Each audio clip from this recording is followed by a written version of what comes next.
الشيخ محمد الموسوي يبتر كلام الخوئي صحيح وبعيد عن روح الإسلام، ونحن لا نريد أن نسير مع أولئك. ألا ترى بس لا اسمح لي هنا بس أقول كلمة آخرة، أقول أن التكفير شر جاء به الشيطان، والأحاديث تؤكد من كفر مسلما فقد كفر، من كفر مسلما فقد كفر. أنا لا أكفر مسلم، بينما أنا أنقل له أن الاثني عشرية يكفرون كل من لم يكن اثني عشريا. فهذا الخوئي يقول ومن أنكر واحدا منهم، يعني الأئمة الاثني عشر، ومن أنكر واحدا منهم جازت غيبته، بل لا شك في كفرهم، لأن إنكار الولاية والأئمة حتى الواحد منهم والاعتقاد بخلافة غيرهم يوجب الكفر والزندقة، وتدل عليه الأخبار المتواترة الظاهرة في كفر منكر الولاية، ويدل عليه قوله عليه السلام من جحدكم فهو كافر، بل قال هو مشرك بالله العظيم. هذا من كلام الخوئي. ثم اعتبره الخوئي شرا من اليهود والنصارى بل وأنجس من الكلب، وهذا قالوا في منهاج الفقاهة في الجزء الأول صفحة 324. فالآن لما نتكلم نحن لا نفكر ما فيش. أنا طبعا الخوئي هنا الآن ما عندنا، لكن هل أعتمد عليك في أن هذا القول ليس مثلا لم يرد في سياق أنه يذكر آراء أخرى أبدا موجودة في الكتاب؟ أبدا وأن هذا خلاصة رأيه. أنا حشيك بعد دي فرصة ترد، يعني قصدي أنه مثلا ما يكونش هو يناقش في آراء ثانية. لا وأنت تستشهد بنقاش. سؤال هل تجوز غيبة من لم يكن 22؟ سؤال ويجيب عليه. أيوة. مسائل وإجابات. طيب، فالقصد أن وهذا قاله محمد صادق الروحاني كذلك في منهاج الفقاهة الجزء الثاني صفحة 13. على كل حال نحن لا نكفر المسلمين، هؤلاء هم الذين يكفرون المسلمين، يكفرون كل من لم يؤمن بالاثني عشر. نحن لا نكفر المسلمين، ولكننا صادقون، ولكنهم يستخدمون التقية، يقول هكذا هنا كفار، وفي مكان آخر يقول إخواننا أحباؤنا وكذا. فهذه التقية التي هي أفسدت على المسلمين يعني دينهم. السنة أو السنة الشيعة.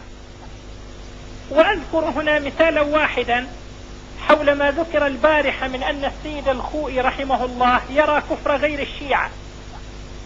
إنه افتراء واضح، فالكلام الذي نقل عنه مبتور. إنه ناقش هذه المسألة في كتابه التنقيح في شرح العروة الوثقى كتاب الطهارة الجزء الثاني صفحة 83 إلى صفحة 87، وذكر القول بكفر المخالفين للشيعة ثم رد عليه بالأدلة والبراهين، وانتهى إلى النتيجة التالية. قال إن المناط في الإسلام وحقن الدماء والتوارث وجواز النكاح إنما هو شهادة أن لا إله إلا الله وأن محمد رسوله، وهي التي عليها أكثر الناس، وعليه فلا يعتبر في الإسلام غير الشهادتين، فلا مناص معه عن الحكم بإسلام أهل الخلاف. ثم يقول وهو يرد على من يقول بكفر غير الشيعة لأنهم ينكرون ولاية أهل البيت.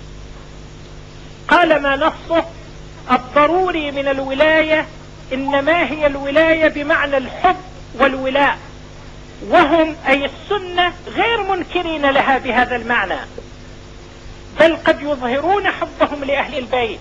وأما الولاية بمعنى الخلافة فهي ليست بضرورية بوجه، وإنما هي مسألة نظرية، وقد فسروها أي السنة بمعنى الحب والولاء ولو تقليدا لآبائهم وعلمائهم.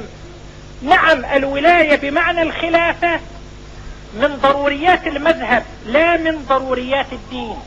انتهى كلامه، أرجو مراجعته. فلماذا يبتر كلامه ويتشبث بالكلام المبتور لإثارة مسألة التكفير بين المسلمين؟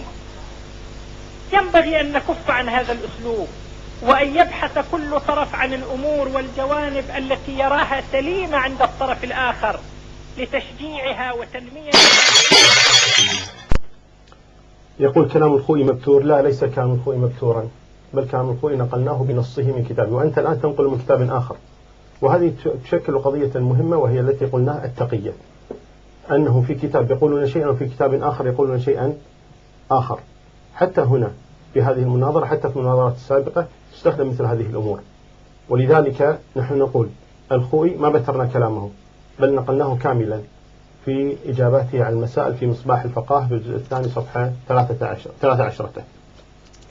فما بترناه أبدا، بل هذا كلامه وهذه عقيدته التي أعلنها. ثم هذا ليس كلام الخوئي فقط، هذا قاله المجلسي، وقاله نعمة الله الجزائري، وقاله الصدوق، وقاله الكاشاني، وقاله غيرهم كثير. كل من لم يؤمن بالاثني عشر فهو كافر نجس، حتى قال أنه أكثر من إبليس من أنكر إمام واحد من الاثني عشر. وهذا ذكرناه في مناظرة رمضان، ونقلنا كلامهم بالجزء والصفحة. كلهم يقولون من لم يؤمن بإمامة الاثني عشر فإنه أكثر من إبليس، وأنه كافر مرتد حلال الدم. يقول لماذا يبتر كلامه للتفرقة بين المسلمين؟ نحن ما نبتر الكلام للتفرقة بين المسلمين، بل نذكر كلامه لنصح المسلمين، وهذا والله الذي نريده أن ننصح للمسلمين. يقول أوصيكم بالحفاظ على ترى عندنا أكثر منهم. والسيد الخوئي في المكان اللي نقل عنه مصباح الفقاهة، أنا أولا أشكر الشيخ حسن الصفار اللي وضح، والشيخ عثمان قال لا أنه في تناقض. في الواقع لا، مشتبه الشيخ عثمان في أحسن، يعني مقتضى الحمل على الأحسن أن نقول أنه مشتبه.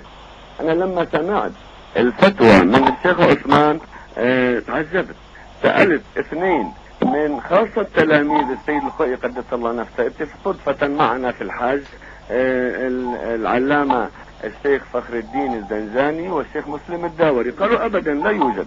رجعنا إلى مصباح الفقاهة، أرجو أن تسمعوا عبارة السيد الخوئي اللي بترها الشيخ عثمان غفر الله له. يقول الأمر الثاني أنه يجب على العباد، هذا مصباح الفقاهة مجلد أول صفحة 247، أنه يجب على العباد الاعتراف بفرائض الله وسنن رسوله وبما جاء به النبي ضمن تركها جاحدا، فمن تركها جاحدا وهو عالم بأن إنكار هذا يستلزم تكذيب النبي فهو كافر.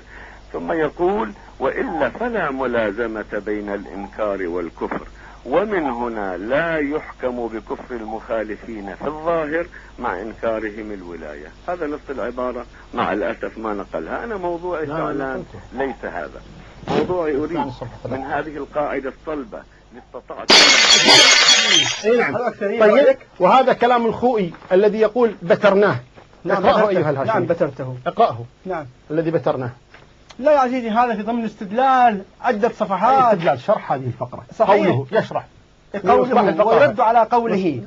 يشرح كلام البحث العلمي، يذكر أقوال، يشرح كلام الأنصاري، كيف يرد على قوله برأيه في النهاية. هذا رأيه كلام الأنصاري رأيه في النهاية، وهذا بعد الاستدلال هذا رأيه النهائي.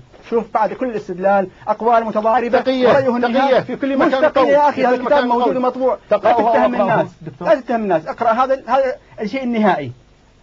البحث العلمي يطرح كل الأفكار. هذا النهائي. هذا في أي كتاب؟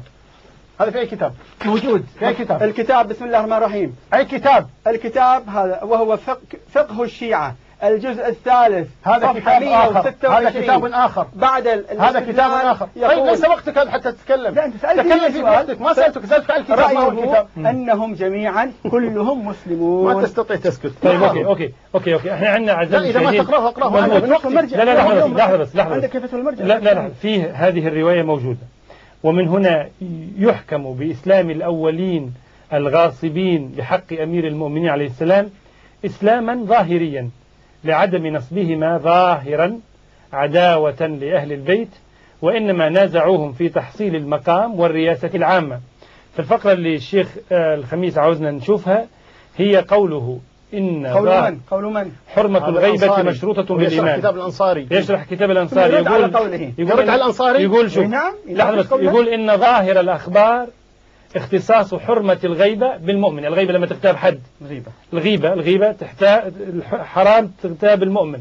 فيقول هو يعني حسب ما يبدو من الكتاب ده، المراد من المؤمن هنا من آمن بالله وبرسوله وبالمعاد وبالأئمة الاثني عشر، أولهم علي بن أبي طالب عليه السلام، وآخرهم القائم الحجة المنتظر عجل الله فرجه وجعلنا من أعوانه وأنصاره. ومن أنكر واحدا منهم جازت غيبته لوجوه. الوجه الأول أنه ثبت في الروايات والأدعية والزيارات جواز لعن المخالفين ووجوب البراءة منهم وإكثار السب عليهم واتهامهم والوقيعة فيهم، أي غيبتهم لأنهم من أهل البدع والرياب، لأنهم من أهل البدع، بل لا شبهة في كفرهم، لأن إنكار الولاية والأئمة حتى الواحد منهم والاعتقاد بخلافة غيرهم وبالعقائد الخرافية كالجبر ونحوه يوجب الكفر والزندقة، وتدل عليه الأخبار. يتهم الله بالجبر. تمسك بهذه وموجودة الجبر بالواقع، وتدل عليه وتدل الله يظلم العباد وتدل عليه الأخبار المتواترة الظاهرة في كفر منكر الولاية وكفر المعتقد بالعقائد المذكورة وما يشبهها من الضلالات. عندنا روايتين، هذه رواية قريتها وهذه رواية قريتها، وحنيجي اليوم عندك أيضا هذه تاريخ اليوم. هذه حاجة وهذا كذلك يقول نحن نبتر الحديث، هذا الذي بتروه في البارحة كلام الخوئي، لما نقلوا كلام الخوئي، لما قال الصفار كلام الخوئي وأيده، لما قال نحن ليسوا بكفار، وأنا نقلت كلام الخوئي وهو يكفرنا، وهنا كلام الخوئي بتروه حتى قال تكملة الكلام في كتاب الطهارة في الجزء الثاني صفحة 87 كم الذي نقلوه، قال بعد ذلك فالصحيح الحكم بطهارة جميع المخالفين للشيعة الاثني عشرية وإسلامهم ظاهرا بلا فرق في ذلك بين أهل الخلاف وبين غيرهم، وإن كانوا جميعهم في الحقيقة كافرين، وهم الذين سميناهم بمسلم الدنيا وكافر الآخرة. هذا تكملة كلامه الذي بتروه البارحة. هم الذين يبترون كلام مشايخهم لا نحن، وهم الذين يدعون زورا على مشايخنا وبهتانا.